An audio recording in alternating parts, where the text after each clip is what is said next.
তাপস শতাব্দী যে শুধু স্ক্রিনে একটা বড় অংশ দূরে রয়েছেন তা নয়, তারা বাস্তব জীবনেও খুব বন্ধু ছিলেন, অত্যন্ত প্রাণের বন্ধু ছিলেন। এবং আজ তাপসদা নেই, এটা না একটা বিরাট শূন্যতা, মানে দর্শকের কাছেও এটা একটা বড় শূন্যতা। কি কি অনুভব করেন যে উনি না থাকার জন্য কি সত্যিই কোনো ডিফারেন্স হয়েছে? একটা দারুণ অভিনেতাকে হারিয়েছে বাংলার দর্শক। একটা আমরা যারা বন্ধুর জায়গা, যারা মানুষ তাপস পালকে চিনত, তারা একটা ভালো মানুষকে হারিয়েছে। থার্ড, এই বয়সে চলে যাওয়ার বয়স নয়।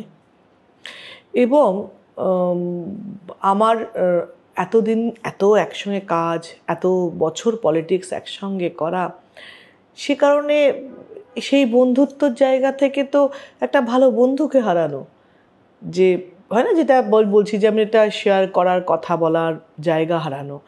তো যে মানুষটাকে এত বছর ধরে চিনি, বহু বছর হয়ে গেছে, বহু কাজ হয়েছে, তো সেই মানুষটা নেই, ভাবলে তো কষ্টের মানে অসম্ভব।